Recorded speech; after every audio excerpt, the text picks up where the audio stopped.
Film chamber ഭരണസമിതിയിലേക്ക് മത്സരിക്കുമെന്ന് നിർമ്മാതാവ് Sandra Thomas. Vice president, treasurer സ്ഥാനങ്ങളിലേക്ക് മത്സരിക്കും. പ്രൊഡ്യൂസേഴ്സ് അസോസിയേഷൻ തെരഞ്ഞെടുപ്പിലെ പരാജയം വിജയത്തോളം പോന്നതാണ്. പാനൽ വോട്ടുകളാണ് വിരുദ്ധ ചേരിക്ക് വിജയമൊരുക്കിയതെന്നും സാന്ദ്ര തോമസ് പറഞ്ഞു. എൻ്റെ പോരാട്ടം തുടർന്നുകൊണ്ട് തന്നെ ഇരിക്കും, അതിനകത്തൊരു മാറ്റമില്ല. ഇന്നലെ വോട്ട് ചെയ്തിരിക്കുന്നത് 260+ ആൾക്കാർ മാത്രമാണ്. അപ്പോൾ അതിൽ 110 വോട്ടെന്ന് പറയുന്നത് 110 എതിർ ശബ്ദങ്ങളാണ്. അത് അത്രയും ഒരു എതിർ ശബ്ദം അവിടെ ഉണ്ടായി എന്നുള്ളത് തന്നെ ഒരു വലിയ അച്ചീവ്മെൻ്റ് ആയിട്ട് തന്നെ ഞാൻ കാണുകയാണ്. അതൊരു ശരിക്കും പറഞ്ഞാൽ ഒരു പ്രതീക്ഷയുള്ള പരാജയം എന്നാണ്, ഒരു എന്താ പറയുക, പ്രതീക്ഷ നൽകുന്നു ഇനി അങ്ങോട്ട് മുന്നോട്ട് പോകാനും. കാര്യം അത്രയും പേർക്ക് അവിടെ അഭിപ്രായ വ്യത്യാസങ്ങളുണ്ട്, അതവർ ഭയക്കാതെ മുന്നോട്ട് വന്ന് ചെയ്തു എന്നുള്ളതിലും സന്തോഷം തോന്നുന്നു. ഇപ്പോൾ സജോ ദേവസ്യ വിവരങ്ങളുമായ സജോ, ഇനിയുമുണ്ട് തെരഞ്ഞെടുപ്പ്. വൈസ് പ്രസിഡന്റ്, ട്രഷറർ സ്ഥാനങ്ങളിലേക്ക് മത്സരിക്കും എന്നാണ് ഇപ്പോൾ സാന്ദ്ര പറയുന്നത്. എത്രത്തോളം ആത്മവിശ്വാസം അവർ പ്രകടിപ്പിക്കുന്നു?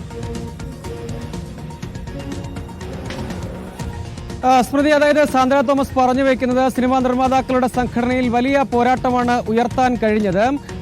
അതായത് അവർ മേജർ സ്ഥാനങ്ങളിലേക്ക് പത്രിക നൽകിയിരുന്നെങ്കിലും അത് തള്ളിയിരുന്നു. എക്സിക്യൂട്ടീവ് കമ്മിറ്റിയിലേക്ക് മത്സരം നടന്നു, പക്ഷേ അതിൽ 110ഓളം വോട്ട് അവർക്ക് നേടാൻ കഴിഞ്ഞു. അതിലവർ പറയുന്നത്, അതായത് ഈ വോട്ടെടുപ്പിന്റെ ഈ പ്രക്രിയയുടെ പ്രത്യേകത, സംഘടനയിൽ ഒരാൾക്ക് ഒരു ബാനറിന്റെ കീഴിൽ വ്യത്യസ്ത ബാനറുകൾ ഉള്ളവർക്ക് 5 വോട്ട് വരെ ഉണ്ടാകും.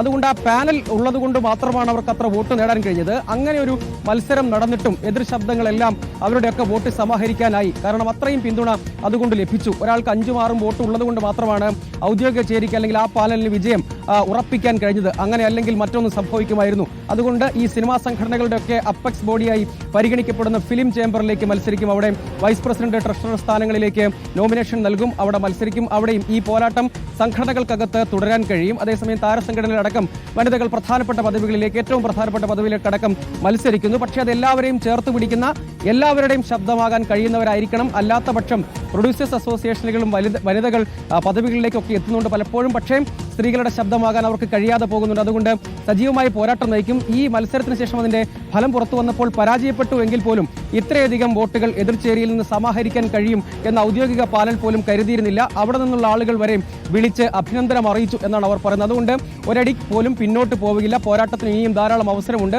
അത് തുടരും എന്നാണ് സാന്ദ്ര പറഞ്ഞു വെക്കുന്നത്. ശരി, സജോ ദേവസ്യാണ് വിവരങ്ങൾ നൽകിയത്.